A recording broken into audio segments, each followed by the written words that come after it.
السلام عليكم، واش راكم البنات؟ ان شاء الله تكونوا لاباس وبخير. وانتم تشوفوا في هذا الفيديو تاع اليوم من المدرسه، من عيد المولد هكذا، بالتحديد في عيد المولد. انا ساره من قناه كوكب حواء. هذا اذا تفكرتوني، نتمنى ان شاء الله تفكروني حسب التعليقات اللي نشوف فيها ما زلتوا تتفكروني. انا رحت من القناه، جبت روحي حوالي عندي 6 ولا 7 شهور. هذا لاني بكل صراحه شغل كرهت هكا. تعبت، القناه متعبتني في الفيديوهات والحكايات هذوك.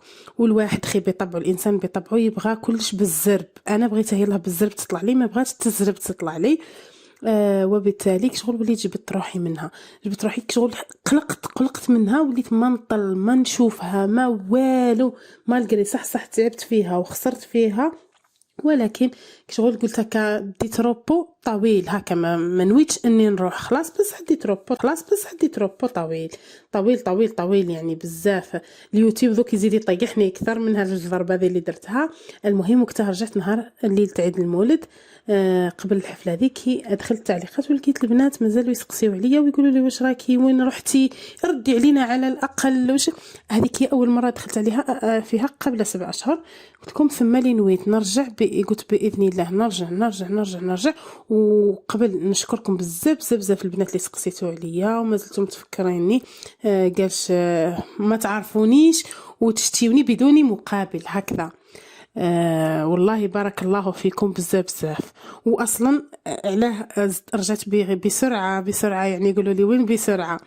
لانه من هذيك الحكايه قلت لكم وانايا ثم من هذيك الليله وانايا هكا صورت الفيديو هذا، وانا نقول هيا اليوم غدوه الى اليوم شهرين في جمادى الاولى. بعد الله خدمت الفيديو وصورته ودرته كلش، جات مع الامتحانات هذو تاع الاولاد ليسونسيال. ودرك البنات اذا بغيتوا تدعموني على الاقل ترجع كما كانت شويه وخلاص هكا وتكمل تطلع بشوي، ما تنساوش تدعموني بالجام وبالتعليق المحفز. واذا قدرتوا بارطاجيوني، ولما لا، كل ما تبارطاجيوني كل ما القناه تطلع. هذه هي التعليقات، الجام والبارطاج، هذو هما الاشياء اللي يطلعوا القناه هكذا. ونروحوا للوصفه تاعنا اللي هي بسبوسه. اكيد الجميع يعرف البسبوسه. انا البسبوسه هذه وشي درتها بمقادير كبيره على جلبات نتاع في عيد المولد الحق. درتها لعيد المولد، بعثتها مع ولدي للمدرسه هكذا. درت شربات كيما شفتوا 2 كيسان سكر مع 2 كيسان ماء. درت هنايا شحال 6 بيضات معها كاس سكر، لانه انايا السكر كي تكون عندي شربات ما نكثرش السكر في العجين لانه راح يتسكر لي. يجيني حلو، يجيني سوا هكذا.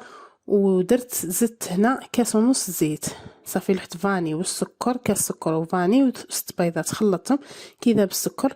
لحت الزيت نتاعي كاس ونصف زيت، خلطهم كي ولا لي مايونيز. لحت عليه 2 كيسان تاع حليب هكا خلطوا الحافه مليح لانه راه يتلصق لكم المايونيز هذيك الحلوه، وبالتالي لازم المهم خلطوا مليح حتى تمتزج المكونات. وجيبوا كاس كاوكاو مرحي ومقلي، مقلي ومرحي مش مرحي ومقلي هكذا، ومقلي ومرحي هي حطوه، هذا اختياري. وجيبوا هنا حطوا حطيت 2 كيسان ونص نتاع سميد عادي، هذاك شريته عادي متوسط بورخصون، اصلا ما كانش الوقت كي دقيق قطع شويه. المهم ودرت عليها 3 خميره لانه 2 بيضات يقابلها وحده خميره هكذا. وخلط كي تتخلط لكم شويه الكميه هذيك نتاعكم، زيدوا كاس نتاعكم تاع الفرينه. هو المفروض لو كان السميد الرطب راح نديروا 4 كيسان على العسيله هذيك نتاعكم. الشربات اللي درتوها 4 كيسان، يكون 4 كيسان دقيق ماشي فرينه. ولكن بما انه الدقيق متوسط قادر يشيه كيما نقولوا يشرب هكا. نخلطوا ونشوفوا القوام، شوفوا كيفاه جاري. دوك تشوفوا القوام اللي نحتاجوه هكذا. عليها بها درنا 3.5، كون درنا 4 راه خرج عجين كثر من هك. شوفوا كيفاه صاريت له العجين هكا. هذا هو القوام اللي بغيناه حنا للبسبوسه تاعنا هكا، يجي ثقيل شويه وخفيف شويه في نفس الوقت، ما يجيش هكذا. جبت البيضه تاعي باش صافي كل تلميذ يدي باطه هكا باش تصلح لهم، ونعمرو نص.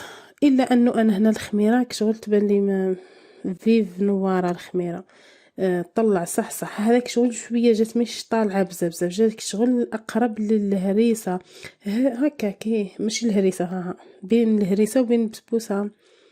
مهم مليحه، شتو تتفتت روعه. هي علاه الهريسه شتو تجي معسله بزاف. هذيك شغل ماشي معسله، هذيك العسل هذاك الخاثر اللي ما تجيش داخليا هكا تتلاصق، لا هذه جايه تتفتفت بنينه هكا. مهم عندها حتى الهريسه، انا نشتي الهريسه خير من البسبوسه، ولكن عندها قوامها الاخر. قلت لكم هكا ودرتها في ليمول هذو هكا وخليته نص وتطيبوهم. ها هو المول اللي بقى لي اللي درت فيه هذاك الشفاف هكا، ونحطهم يطيبوا. شتو الليمول هذو كي ديروهم للدار تقدروا حتى ديمولي وتعاودوا تغسلوهم وتعاودوا تستعملوهم، لانه براتيك روعه. ما توقعتش بلي براتيك، وقيلا من عرس اختي وهما عندي وما جامي درت فيهم. للمره دي قلت سنسن فيهم طراش للطفل، وفعلا قلت لكم لقيتهم روعه هكا. عسلت تعسلوا تشوفوا نتوما عينكم ميزانكم كون تشوفوها شربت بيان، عاودوا زيدوا لها زغبه تاع عسيله. اذا كان لقيتوها هكا كيما هذوها بان العسل على برا صاي معناتها راهي مليحه. هكذا تعسلوهم كامل، يا اما العسل يكون سخون والبسبوسه تاعكم بارده، يا اما العسل بارد والبسبوسه غير تجبدوها تعسلوها هكذا حسب وقتكم وحسب هكا.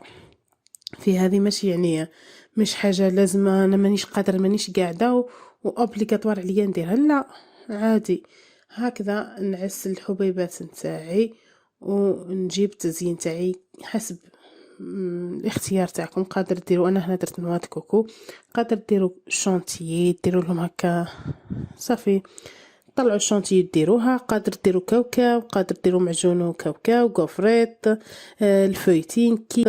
الفويتين كيما تحبوا هكا، وتخليوها تبرد مليح واحد ساعتين هكاك، وهذيك الوقت باش تقفلوا عليها الباطه. لانه دير لو كان تقفلوها هكاك تدير لاميديتي هذيك الداخل في الحبه تاعكم. بس هكا كتخليوها تبرد ما ديرش. انا هكا حوالي ساعتين قبل ما نرقد، صافي درتها في الليل قبل ما نرقد، وليت درتها قفلت لها الباطه تاعها ولحتهم في البورتمونجي والى النوم. هكذا اصبح عطيتها له داها. شوفوا كاين حبات ما مش محروقين راهم برك طايبين مليح. شتو لي يجيوني على الحاشيه تاع الفور يخرجوا لي شويه طايبين هكذا. نتمنى يكون عجبكم هذا الفيديو، واسمحوا لي مرة اخرى، ونتمنى تدعموني مرة اخرى. وهذا ما كان، هذا من حفل صورت